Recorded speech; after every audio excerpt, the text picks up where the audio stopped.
Stanford University. I want to emphasize that before he started doing this work, he was a PhD from Columbia University in history, and brings a kind of historian's perspective to the design of cities, how they're organized, how transportation and work are managed. The PlaNYC program has been carried out under his expert direction, and it's involved a big effort to improve the distribution and use of energy, building efficiency, building retrofits, and so forth. So he brings a lot to the table in terms of what municipal jurisdictions around the world must face in locating in locations that include countries across the world. Now, I pointed out how much Grit has meant to us at the Sierra Club because of his knowledge about energy policy, building efficiency, and transportation, and as well as energy and its use.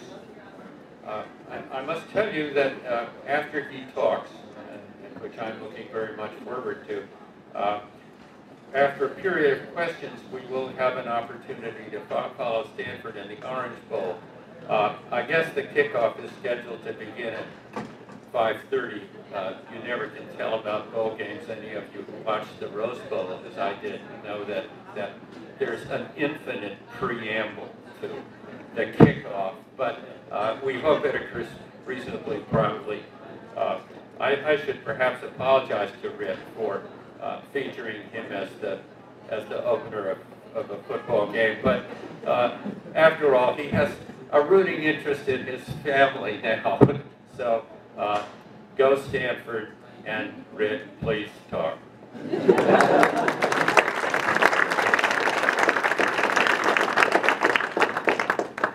Well, thank you, Don, and thanks to all of you for inviting me to open the season, and for all of the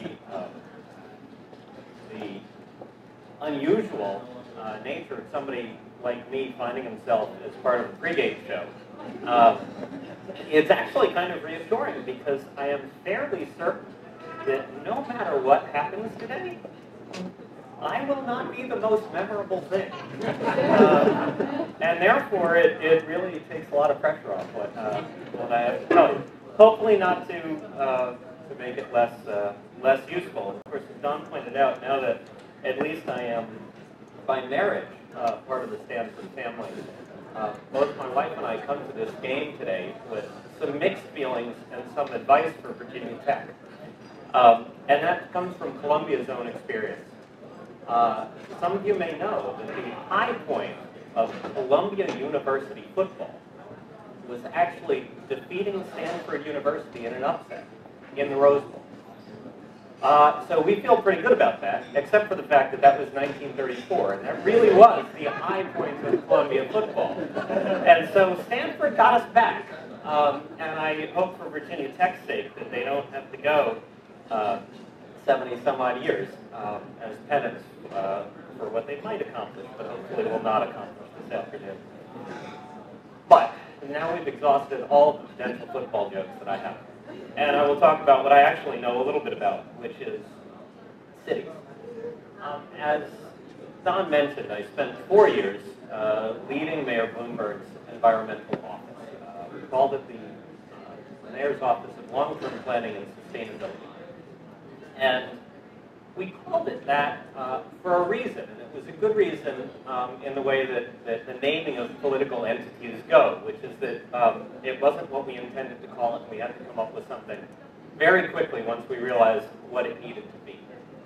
And that's by way of saying that the most important thing I'd like all of you to think about and know about as you think about PlaNYC and as you think about what New York City is doing in sustainability is that we did not set out to develop an environmental plan. We came to it by accident. Or, as I perhaps more positively would like to say, we came to it honestly. We learned sustainability for ourselves, and we learned why it's valuable. And I think, as I am, even though I've now left City Hall, quite proud of what we've accomplished. I think that fact is something that makes what New York is doing on this topic materially different than some other cities, and has actually been a key to our success, because it has changed the way we think about it. So let me back up a little bit and talk about the origins of PlaNYC. And then after that, I'll talk a little bit about a couple of our key initiatives, probably our biggest success, green buildings, two that are probably most popular among New Yorkers, which is what we're doing on trees and on taxis. And then I'll talk about congestion pricing, because one really can't talk about PlaNYC without talking about congestion pricing. And then I'll say a few words about what I'm currently working on for the mayor, which is the C40 Cities, which is a global coalition of cities around the world sharing information about climate change that Mayor Bloomberg became chair of just 2 months ago, and that I'm kind of shepherding for him remotely, because happily a global organization you can run from Palo Alto, as Stanford well knows. So let's go back to 2005. At the end of 2005, Mayor Bloomberg had just been re-elected for the first time, for what we thought was the final time, because he was term limited back then. And in July of that year, New York had gotten some very significant news. And the kind of news that actually is going to be rolling out over the course of this year also, which is that in the spring of 2005, the U.S. Census Bureau had done the American Community Survey and issued its midpoint census number for the population of New York, and said that it believed that New York City had 8.25 million residents, which was particularly surprising because 5 years previously there had been some other news that few of us had noticed, or at least were overshadowed by subsequent events. Because in the summer of 2000, the 2000 census estimate, or in the summer of 2001 rather, the 2000 census was released that showed that New York City had a population of 8.1 million. Now that in itself was notable because New York was then, in 2000, larger than it had ever been before. And that's quite significant because it's actually the first time outside of the Sun Belt that an American city in the 21st century was larger than it had been in the middle of the 20th. So if you think about the core population of cities, Chicago, Boston, San Francisco, all of them, in the United States have declined in population, even as the metro areas have gotten bigger, from a high point generally around 1950, as white flight, suburbanization, urban sprawl, whatever you want to call it, and of course different terms have different connotations and slightly different meanings, but nonetheless, the fact is that the spreading out of our metro areas also involved a shrinkage of central cities. The only cities that were growing in the second half of the 20th century in the United States were the sprawling Sun Belt cities, which of course had space to grow in a very different way than a place like New York or Boston or Chicago. And so to find in 2001 that New York City had actually reversed that trend, that having lost 1 million people in the 1970s, it had actually regained all of that population by 2000 was pretty remarkable. And had some, it provoked in the late summer of 2001 some conversations around how New York City can cope with growth. How New York City, a city that everybody would look at and say it's full, right, could actually have growth that was positive. Now, of course, a couple months later, in September of 2001, people stopped talking about growth. And so that milestone was essentially forgotten because for the first several years of Mayor Bloomberg's term, he was elected in November of 2001, shortly after 9/11, of course. The focus was on stabilizing the city because we were, in fact, worried that the 70s were coming back, people were going to abandon New York. But what that information in the middle of 2005 showed us was that not only had the trend not been reversed by the attacks of 9/11, but in fact, the economic policies, the fundamental resilience of New York City, and the quality of life that people really were appreciating at the time and still today, but particularly then because it was relatively novel, were attracting people, and that New York City had gained roughly 150,000 residents net of those people who evacuated the city after 9/11. It's a remarkable thing. And it actually led the mayor, shortly after he was reelected, to convene a working group within city government for how to deal with growth over the long term. Because from 1970 to 2000, what growth we had was essentially growing back into capacity, right? So New York City, at its high point, had just under 8.1 million people shortly before 1970. We think probably 1966, 67. And then it declined. So clearly the subways, the parks, the housing stock, etc., were capable of handling a city of up to 8.1 million. But they were not capable of handling a city of 8.25, 8.5, going on what we then projected out to be 9.1 million people that we think we'll have in the year 2030. Now, we'll know more in a couple of months, but the fact is that right at the moment, our city planning department's best estimates are that the 2010 census will show us that just over 8.4 million people, so a gain of 300,000 people over the first decade of this century, and in fact, therefore, on or ahead of schedule to meet that 9.1 million milestone.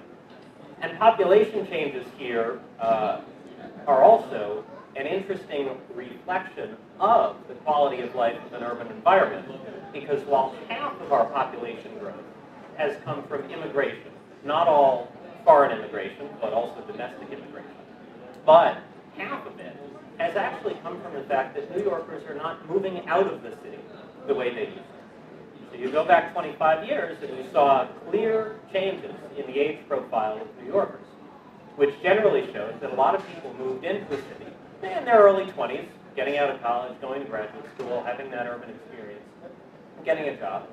And then a chunk moved out right about the time they turned 30. And what that meant was they got married, decided to have a kid, and therefore moved to the suburbs. And then what you saw was later on another group of people who left between the ages of 60 and 65. And that was people who had a job that for some reason kept them in the city, but the minute they retired, they were off to Florida or Arizona or somewhere else. What we now see is actually that people are staying in New York well after they have their second child, because the schools are much better, the neighborhoods are better, people like the idea of raising children in a city. And we've actually seen people moving into the city between the ages of 60 and 65, because the cultural environment, the safety, the fact that you don't have to shovel your own snow, I realize that's a foreign concept to people out here, but nonetheless, the Northeast, it's a big deal, mean that it's actually a very welcoming. So these two trends are leading our population growth. And that led us to start asking the question, well, how do we accomplish, or how do we absorb a growing population in essentially a fixed space, which is going to require us to think about utilizing the space we have in a fundamentally different way. And that is the question we started. PlaNYC started out as a quality of life under crowded conditions plan. And it became a sustainability goal. And anybody who really understands sustainability will say, well, of course, because that's what sustainability means. But it was a really important fact that we learned it for ourselves, and therefore I think we internalized it far more. And I'll give you a couple of examples of that. First is around transportation. I mean, obviously, if you're going to have more people in a confined space, they can't get around necessarily in a single occupancy unit, right? It fundamentally doesn't work. But what we increasingly saw with congestion was that the existing commuter and transit lines, the subways, particularly the tunnels under the East River, the commuter tubes that bring the Long Island Railroad and New Jersey Transit into Manhattan, and even the subway lines coming down from the north, were in fact getting to be at or above capacity. And what we began to realize as we projected further growth in the outer boroughs, so we've got Manhattan in the middle, Brooklyn, Queens, Staten Island to the south, and the Bronx in the north are the outer boroughs, which in fact are by far the majority of New York City's population. roughly half of whom commute into Manhattan every day. And what we saw was that, in fact, we were not going to be able to have more jobs in Manhattan after 5 or 10 years from now if we did not do something about reallocating transportation capacity, because the roads were clearly full. They were full all the time. We don't really have rush hour in New York City. Right? We have essentially constant. It's probably not quite as bad as the roads in Los Angeles, but it is pretty much similar in the sense that we don't have peaks anymore. But what we have is peaks on the subway lines, and they lead us to a place where people fundamentally don't think they can get into work from certain parts of the city. The situation has been improving a little bit over the last couple of years because the best way to reduce congestion is actually to have a recession, but that's not really a long-term solution. So, again, the idea of accommodating growth led us inevitably to what a planner, an environmentalist, an advocate might say is clearly the more efficient solution. But when we translated it into the language of economic growth, that efficiency argument, number one, was far more palatable to a large number of people within the city, and number two, was far more compelling because it got to the mission of any number of entities within city government and its leading stakeholders. The reason that it was essentially the New York City Chamber of Commerce, they don't call themselves that, but it's the Partnership for New York City, that led the effort to bring congestion pricing to New York, stemmed from that simple fact that its members, who had all their office buildings in New York City, in Manhattan rather, were not going to be able to have more employees on location unless we did something to fund transit capacity and reduce traffic on the roads. Stemmed from that realization. So it's about translating sustainability into growth. One more example, which was also important for a number of other reasons. Historically, New York City has not had a real problem with energy supply, electricity supply.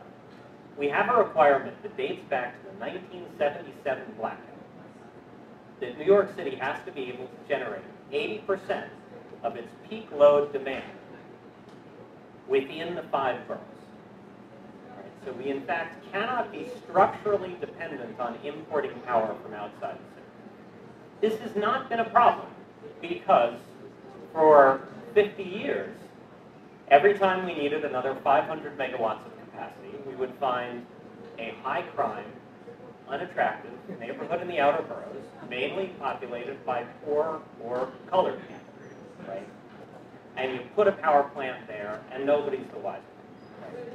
What we've realized over the last 15 years was that, number one, Mayor Bloomberg himself incorporated environmental justice into planning decisions in New York, and therefore the neighborhoods of color and low-income neighborhoods could not simply become the dumping ground for unattractive facilities.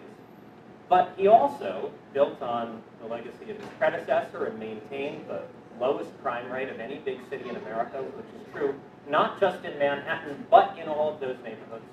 So finding that unattractive high-crime neighborhood in the outer boroughs was no longer possible. And we developed a 5-borough economic development strategy, which realized that having Brooklyn grow, that having satellite business districts in Queens, that encouraging residential development in the Bronx and things like that were in fact part of the city's long-term goals, meant that the waterfront in Brooklyn and in Queens was far more valuable than to use it for a power plant, because that was a future Esplanade, that was a future park, that was a future, perhaps a condo development, perhaps an institution, whatever it is. Those were attractive pieces of land, stuff we realize today that we didn't realize 25 years ago.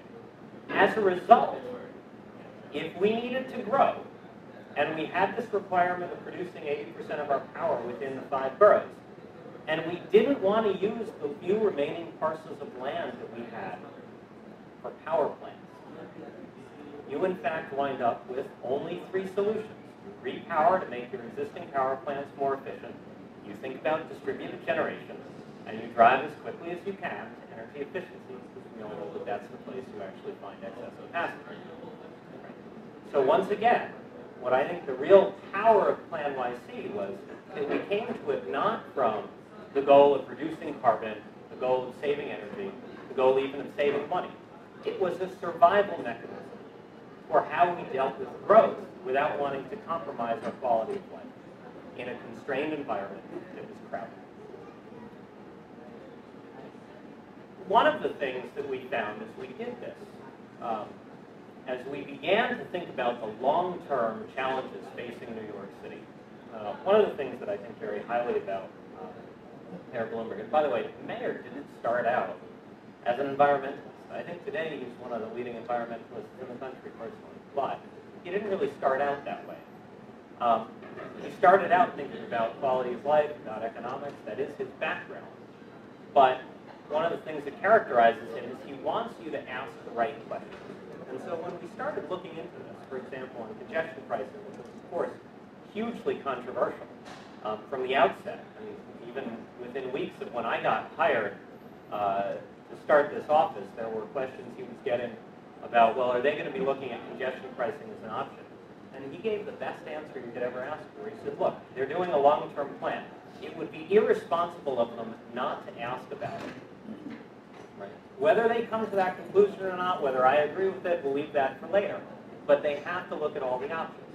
So among the things we started to look at were the risks over the long term to this more crowded but still more successful and higher quality of life city that we were going to have in 2030 from climate change.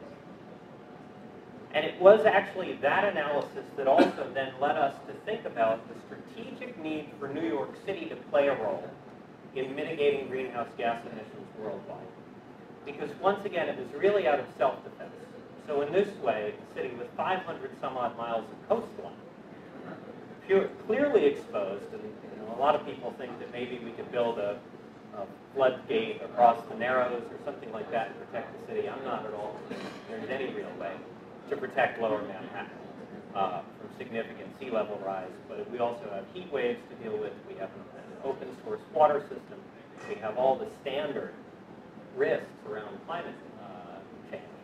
And so that became, that grew to be on our radar as one of the challenges we were going to have to face. And it was that that really led us to focus on our carbon inventory. And after a bunch of bad news, where we figured out we were going to have to do some radical things on transportation, some radical things on energy, we were going to have to start worrying about this crazy stuff related to climate change, then the news started to get a little better, because we began to understand the asset that we had in the And so when we did our first carbon inventory, we actually had to go back and check the numbers twice, because I didn't believe it when it turned out that the average New Yorker is responsible for only 1/3 the greenhouse gas emissions of the average American. We did those numbers yet again. We've been doing them now once a year for the last 5 years. And we've also begun to go deeper so we really understand them. And it shouldn't be, to those of you who understand energy, and I think if I were coming to it with what I know now, of course it would be fairly obvious. But if you think about New York as a city where more than half of the citizens don't even own a car, and in fact most people who do own a car leave it home every weekday morning.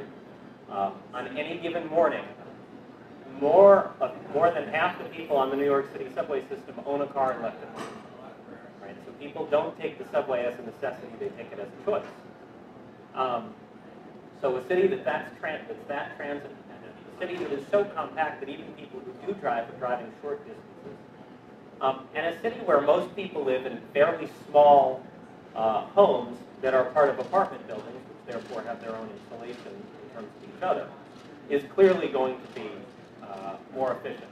I don't think we had any idea how real that was 5 years ago when we figured it out for the first time. And in fact, as we've gotten better data, as other cities have put their own data out, and we've begun to be able to compare some of the drivers, just one thing to think about that really struck me was a lot of energy consumption at home, of course, is due to the weather. Right? New York is actually not a particularly hospitable climate. Right? We have very hot summers. We have fairly cold winters. Right now, they're still digging out 20 inches of snow they got the day after Christmas. And you would therefore assume, and we see it all over the world, that energy consumption is correlated with heating and cooling degree day. The average New York City resident uses less electricity than than the average resident of San Diego. And I think that simple fact, to me, says that it's about square footage, it's about living in apartment buildings, as being a way you can deal with virtually any demand placed on your energy. Because a climate as mild as San Diego and a climate as harsh as New York, clearly New York should not be ahead if all of it is free. But all of this led us eventually to a really happy realization, which is that growing New York City itself was an environmental initiative. Because if we believe anything about, if we really believe the idea that cities are efficient, if we really believe our numbers that say that whatever you prefer, whatever lifestyle you want to lead, if you do it in New York City, you're going to do it more efficiently than if you did it somewhere else in the United States on average. Therefore, it is in fact an environmental strategy to get people to move to New York City, and therefore, the fact that what we're trying to do is make growing New York to over 9 million people a feasible and attractive public policy became itself the overarching environmental goal.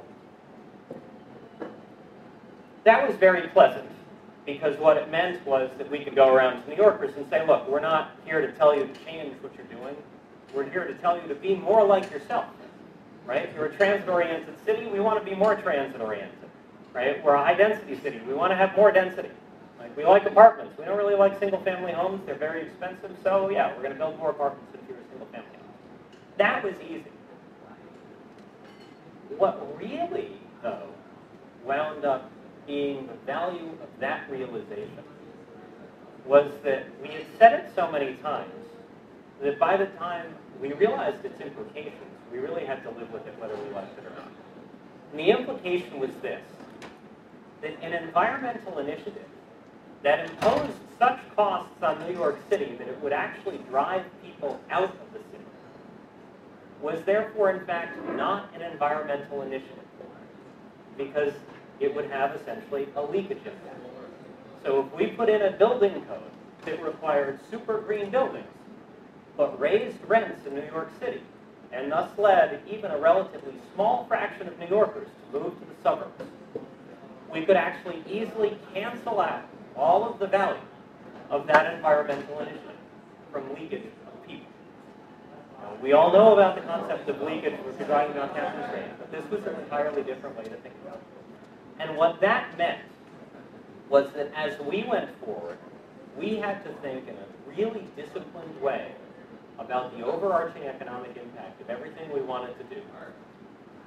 But what was really powerful about that was that it was the basis through which we brought our advocacy allies along with us. And so when we wound up with organizations like the Sierra Club and NRDC and Environmental Defense, who could be counted on generally to be supportive of anything environmental without respect to the cost, actually standing with us when we would oppose certain things because they were too expensive or endorse certain half measures because they were the really optimal point on that backward-bending curve. That kind of counterintuitive messaging actually got a lot more attention and gained a lot more credibility among parts of the public and parts of the political spectrum that might not necessarily just believe whatever an advocacy organization says. And I think that also wound up being part of our long-term success because of the counterintuitive nature of some of the alliances that we were able to do. I'll talk quickly about 4 initiatives in that context, because I think each of them characterizes something about how we either thought about PlaNYC or why I think it's been as successful as it has. And of course, I recognize it has not been 100% success. So it's one of the reasons I always feel like I have to talk about congestion pricing, is to acknowledge where we failed and what we learned from that. The plan wound up we went through the process of developing what the plan ought to include, basically started with creating the framework of what would you need to have that livable city of 9 million people in 2030. You know, so obviously you need housing, right, for 1 million more residents. So that wound up being about 168,000 new units of housing we were going to have to build over 25 years. You need more transportation. You needed a certain amount of more energy found either by increased generation or by efficiency elsewhere. You needed, turns out we didn't need more investment in our water supply. We have the capacity really to supply 12 million people with water today in the New York City water system. But it was, in fact, behind in certain super long-term maintenance. So we had to think about long-term capital renewal for the water system rather than capacity expansion. And then we did set a carbon target. We set the target of a 30% reduction in citywide carbon emissions from a 2005 base by 2030. And everyone, and I assume it's true for all of you, everyone assumed that we picked 30 by 30 because it sounds good. As Kissinger said, right, it had the added benefit of sounding good, but it also, in fact, was a number that we came to. The early drafts of PlaNYC have 25 by 30, because for most of the analysis, we really believed we could only find 25%. And one of the mayor's rules was ambitious but achievable. So we were going to reach high, but we were also only going to do things that we really had a plan for how we were going to accomplish it with existing technology. And that discipline led us to make sure all of the numbers added up and ensured that we did conservative things like have all of these early drafts be 25 by 30. That itself was kind of interesting because we had this advisory board that was very upset, being roughly half advocacy organizations, very upset with the idea that we were going to come out with this 25 by 30 that sounded like we were missing the mark from the get-go by a good 5%. And in fact, it was some of our allies who worked with, in fact, Con Edison, and found some opportunities in distributed generation and solar that we had, in fact, discounted.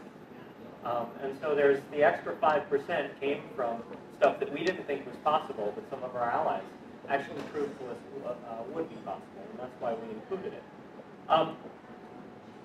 To put all of that together in a comprehensive way led to this unwieldy list of 127 initiatives, which if I had it to do over again, please trust me, never do more than 100 initiatives. You lose track.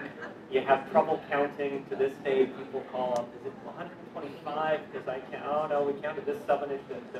Anyway, 127 initiatives, don't do that.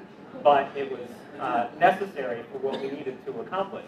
4 of them, I think, stand out. And these initiatives run the gamut from water through energy through housing. But 4 of them really stand out. One is Million Trees NYC, which has been our effort that we started a couple months after the plan came out. So April of 2007 is when the plan came out.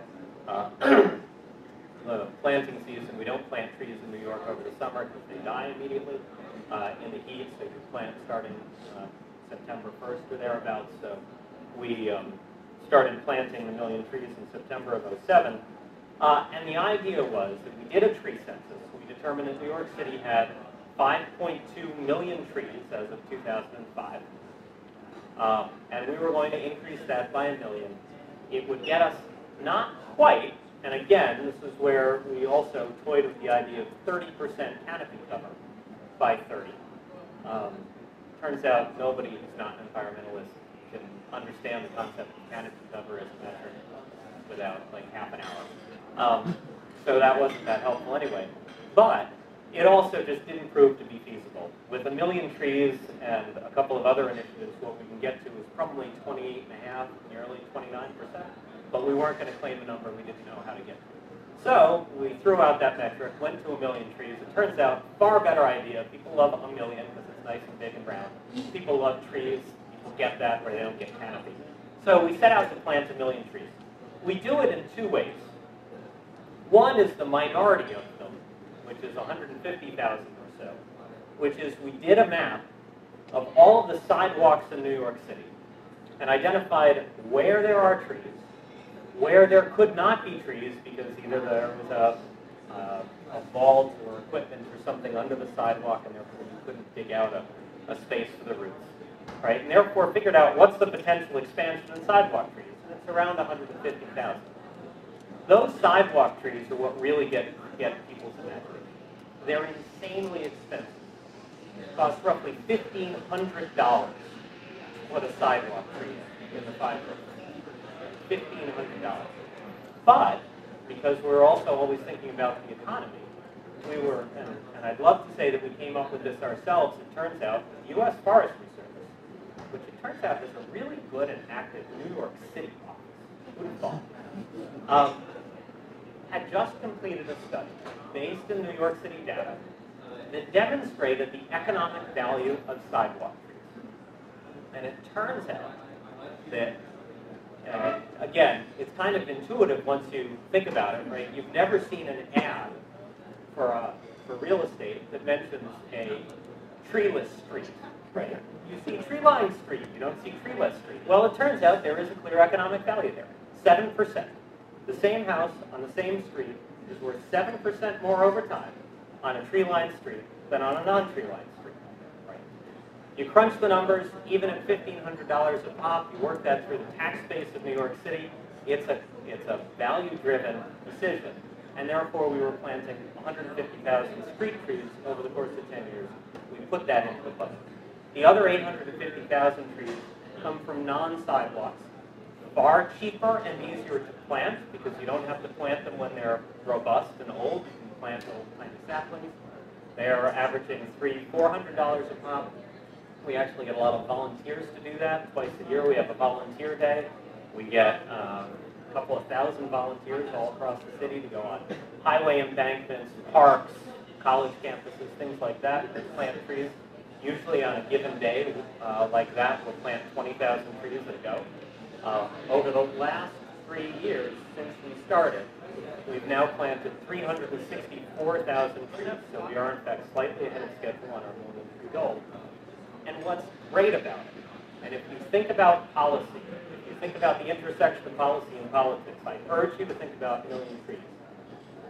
Because it's accountable and it's always going the right direction, right? So it comes in small increments, but I can't tell you how many times in a given week, particularly in the planting season, that the press will ask, Mayor, what's today's tree number? We actually have a counter now in the bullpen in City Hall where the mayor sits.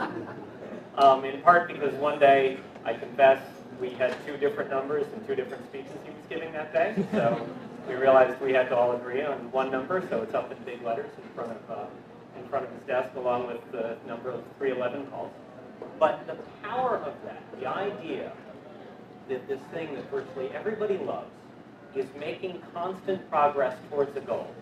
It's not 50 years off, it's not 2 years off, so it's a long-term goal that 10 years is within a framework that people can get, right, has been supremely powerful. I tell you, and there's not a talk, not a speech, not a PlaNYC event where he doesn't talk about that. So if you're thinking about making a policy, think about what you can do that comes in small increments, because the sense of momentum is going to be a crucial ally. The second one I'll talk about in this way is hybrid taxes. Few cities, probably we're second only to London in being visibly identified with our tax system. And few cities actually have such a bad taxi fleet as New York, in the sense that by law, the only vehicle that was allowed to be a New York City taxi until 2005 was the Ford Crown Victoria, with its average in-city mileage of 12.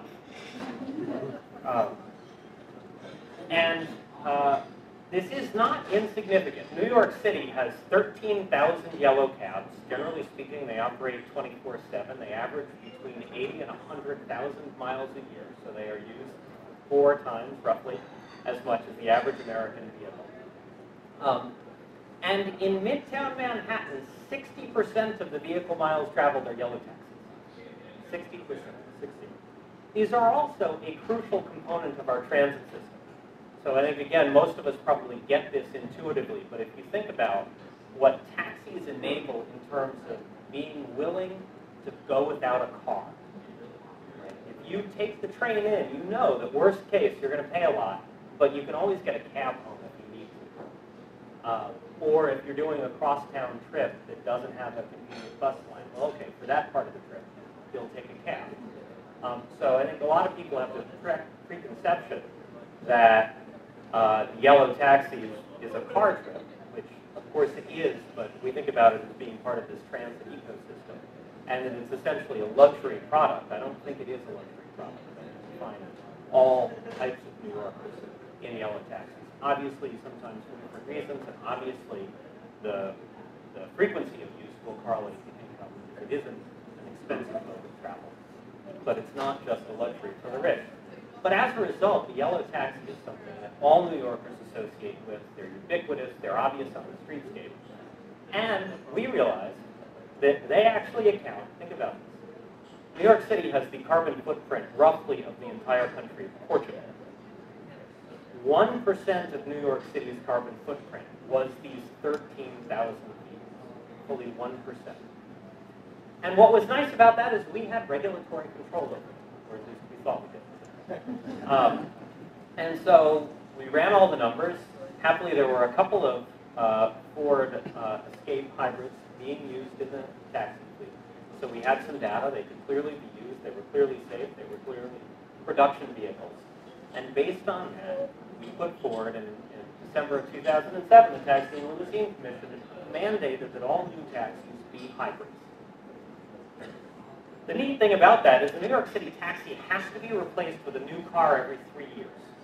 So unlike most cities in the United States where people are driving used cars, where the idea of having to buy a new $30,000 vehicle was a real financial hardship, this was just part of the cost of doing business already. And so there was no real economic problem. And in fact, we know that the savings in gas more than made up for any discomfort or any costs or anything, because part of our fleet, a little more than half, are owner-operators, where the guy driving the cab owns the cab, right?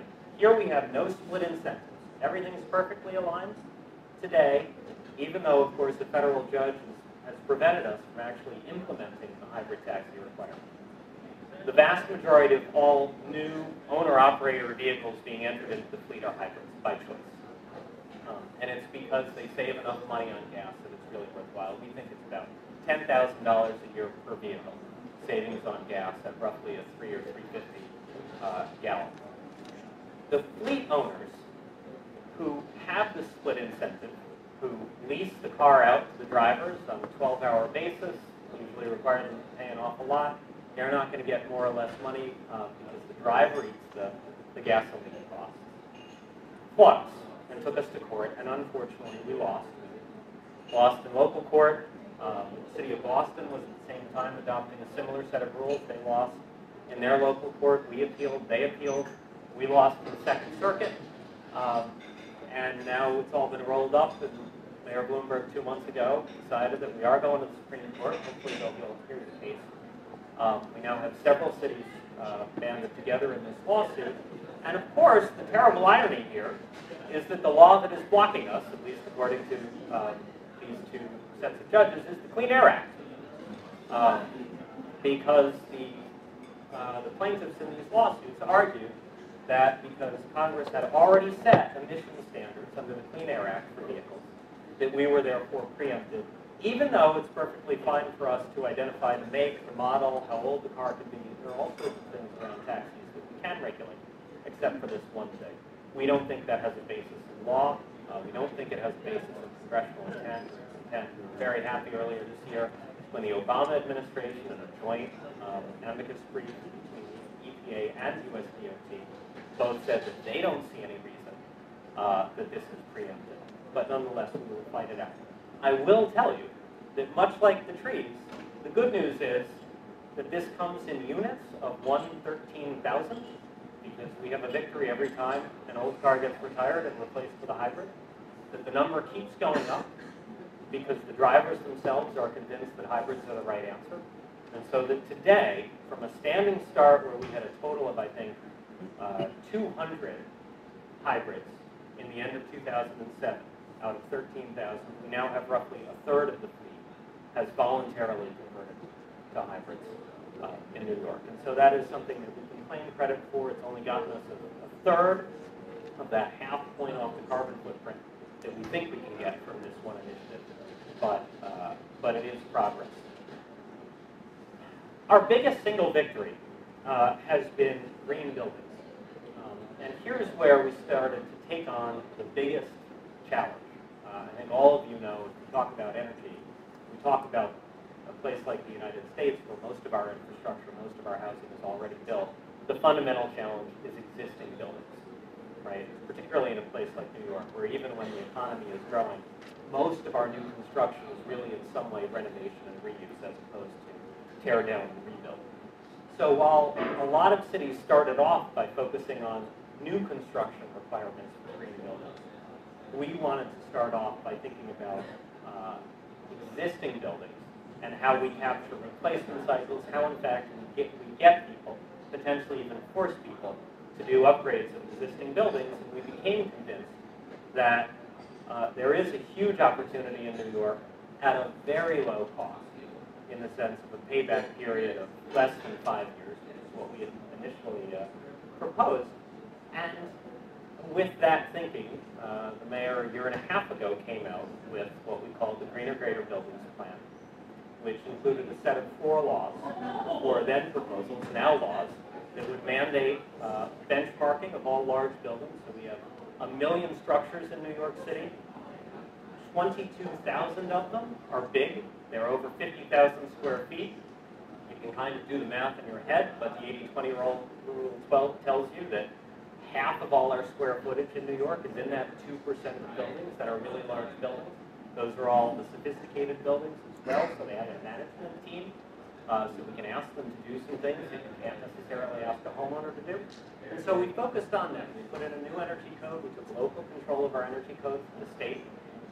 We put in a requirement that they have to benchmark their buildings every year. So the first round will be later this year in 2011, when all large commercial buildings will have to use the portfolio manager tool. And then after 1 year, the idea being they get a mulligan to figure out why their scores are off, or figure out that their scores are lower than they thought they would be. We're going to start posting their data on the tax rolls. What that does is it forces energy efficiency into the first stage of the valuation of a property. Because if you're thinking about buying or leasing a building, the first thing you check is the property tax rolls, because that's where all the basic information about your property is. So there you'll see the energy efficiency. And then the most important laws had to do with requiring upgrades. So we put in a law to require over time the transition to submetering in all commercial space. There we weren't preempted by the state on residential, but we went with commercial, meaning only about half the commercial space in New York is submetered. We could put in a lighting requirement, so we are going to require essentially that at the time of lease renewal, all the lighting in a building has to be brought up to the then in place lighting code, which means, of course, that we didn't have to rush people, because as the lighting code gets more efficient over time, we become a little bit indifferent. So, you know, you could do it this year and switch to CFLs, or you could wait 5 years, but then you're probably going to have to switch to LEDs, and so we'll get more savings. So if you think about the space under the curve, we became somewhat indifferent. And then the final and most important thing we did was to require energy audits. And so now every large building in New York is going to have to do, once a decade, an energy audit. We had proposed requiring them to do the capital upgrades that were identified up to a point that they had a payback of 5 years. What we found, in addition to the fact that that was the thing that got the entire real estate industry angry at us, but what we found was that we didn't actually need to do that. We found that as we looked at a set, we had a database of about 70 audits that had been done in New York City, and we figured out what energy conservation measures were recommended. We found that they clustered. There were very few things that had a 3 to 5 year payback in New York. Either they had a 1 to 2 year payback, and they were essentially operations and maintenance improvements, fixing your weather stripping, recalibrating your thermostat, so on and so forth. Or they were much bigger, replacing windows, replacing a boiler, things that are almost never going to have a 5 year payback or better. And so instead of doing required capital upgrades, we actually just did a required retro commissioning, which I'm quite proud of because it got most of the benefit, but it actually changed the terms of debate because we were able to characterize it as a checklist of good maintenance that basically says, are your thermostats calibrated? Is your weather stripping all in place? Are your heating pipes insulated? So on and so forth. And if you think about the difference in the political discussion between saying, I'm going to make you do a capital upgrade, you're going to have to borrow money, you're going to have to do what I tell you, versus to say, you're going to have to demonstrate that you're just doing real basic maintenance on your building. It's much easier to argue against the former, it's much harder to argue against the latter. And that's one of the reasons that at the end of 2009, the Greener Greater Building Plan was passed into law by the City Council. Some of it's already taken effect. And I think so that alone, we think over the 15 years that it'll take for all the leases in New York City to cycle out, commercial leases in New York generally have a 15-year term, that's going to cut New York City's carbon footprint by 5%. And so being California-centric, of course, I can tell you that that's the same as making the entire city of Oakland carbon neutral. So we're pretty proud of that. I know the football game is about to start. So, no? We're good? Okay, I'm getting the signal, but maybe it's for questions. So let me just close then, perhaps on a slightly down note, but with the story of congestion pricing. Here too, I think it's fundamentally a question of how politics and policy interact. Congestion pricing in Manhattan is essentially a no-brainer. Right? We have bridges.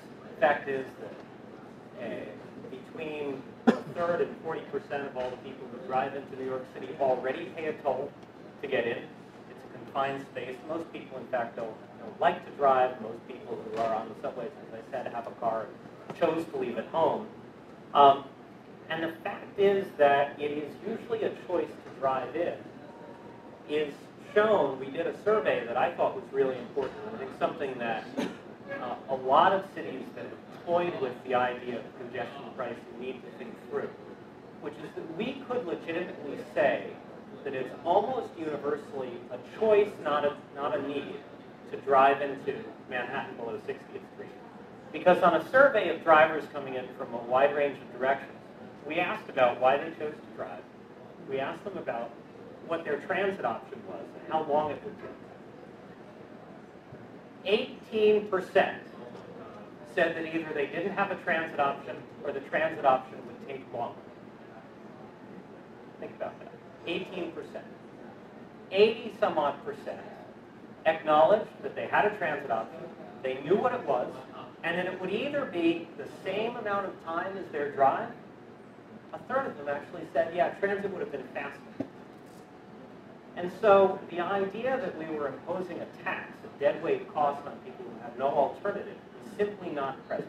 Which is why, when the time came, when people don't think about this, 60% of New York City residents were in favor of the mayor's plan at the point when the New York State legislature killed it with essentially a pocket veto by refusing to bring it to a vote.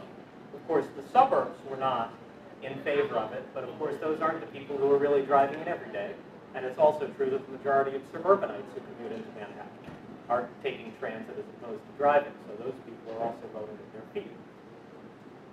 But I think the mistake that we made in proposing congestion pricing and fighting it for a year and a half, it was Mayor Bloomberg's #1 issue, this fight for congestion pricing, which would have, on the one hand, reduced traffic in New York City, in Manhattan by 8-some-odd%, which, and any of you who are traffic engineers know that in a place like Manhattan, that would have a disproportionate impact on speed and throughput. But it was also going to unlock between $500 and $600 million a year to fund transit investment. And here's the mistake that we made. And it was an honest mistake. It was because I think we stuck too much to what we really believed, and we didn't think about pandering in a tactical way, as maybe in retrospect we should have. There were two things going on at the time. One was that the MTA's, the Metropolitan Transportation Authority, that runs all of our transit, or most of it, essentially was on the verge of having its capital plan gutted. It had the funding for its capital plan already. They'd gone through 5 years where they were essentially borrowing to fund their own capital plan. That was clearly not going to be able to continue. They had no new sources of revenue.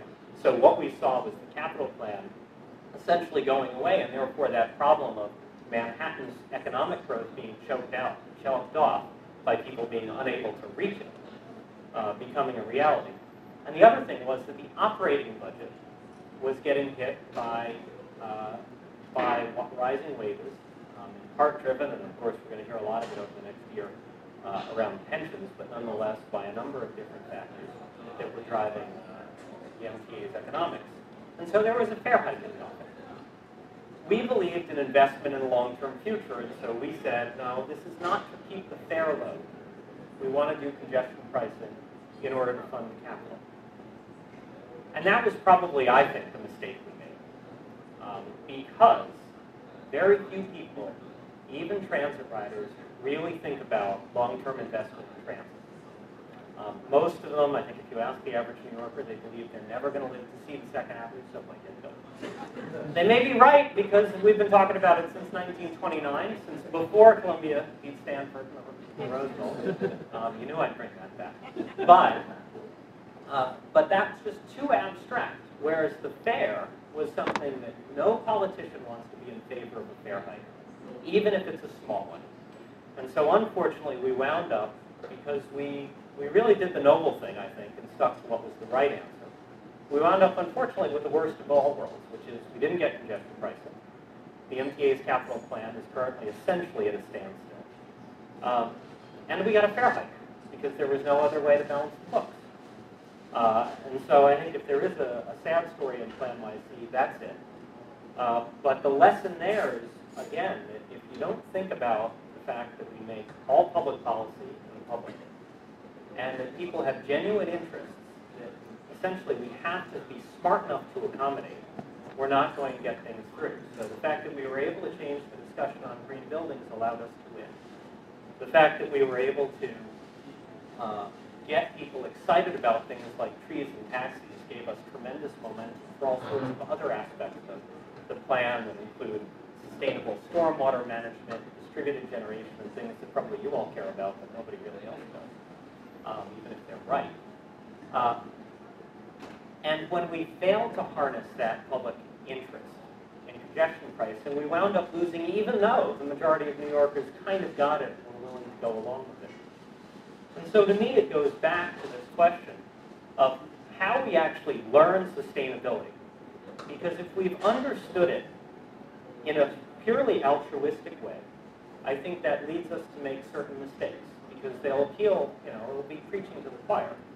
We'll know it's the right decision, but it won't necessarily resonate. But because we learned PlaNYC, we learned sustainability by starting out in terms everybody can understand, which is how do we make New York City better and richer, even as it gets more crowded. Generally, we've done a pretty good job of making sure that our proposals were wise and that we were able to shape them in a way that got support and interest. And I think as we think more broadly, and I don't have time to talk about C40, but the mayor's next challenge is leader of this international coalition of cities. In some ways, it's about taking PlaNYC global, but of course, as we think about constrained supplies of energy, the fact that the planet's not getting any bigger, and the fact that our population is growing, fundamentally, New York City and PlaNYC was a microcosm of the challenges that we face around the world, of how to maintain quality of life, how to get richer, and how to deal with the fact there are going to be more of us in the constrained space. Thank you.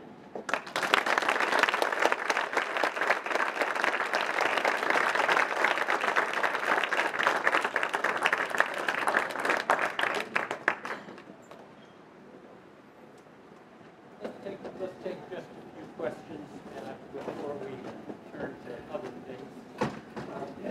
That was a very informative talk. Frankly, I'm one of you, maybe many, who never really knew about plan like things. You're telling us that today in California we have a new governor. And I wonder if you could tell us whether the mayor and the governor, do you have a chance to talk about this? Honestly, I don't know.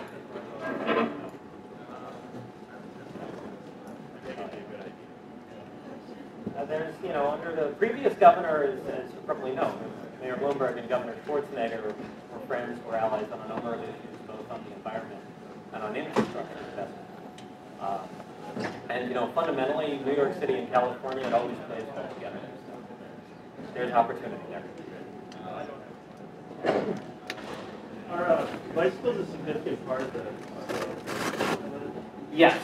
And in fact, here's an interesting thing. So we have Jeanette Sadekhan, who's our transportation commissioner, who's been leading the implementation of most of the transportation items in PlaNYC, is a huge advocate of sustainable streets.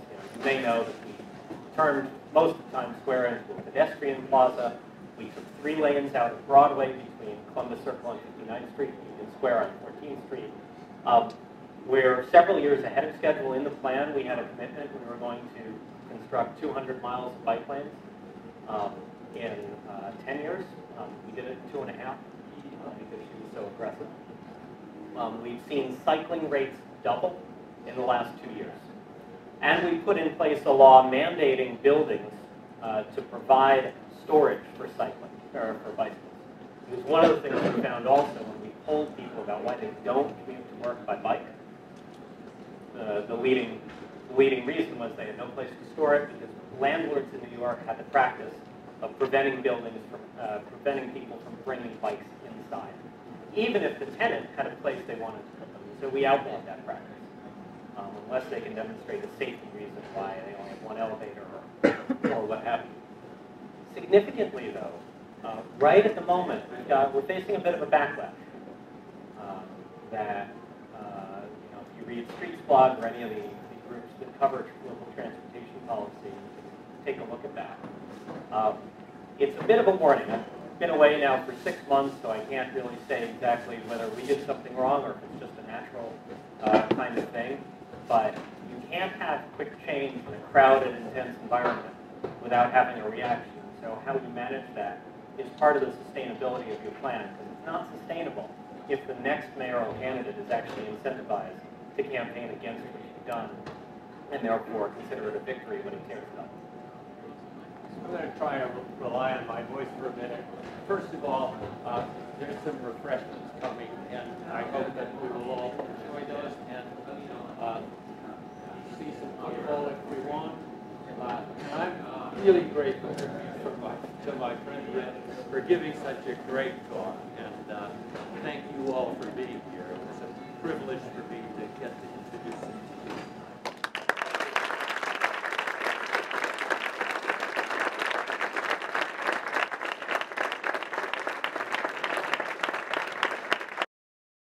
For more, please visit us at stanford.edu.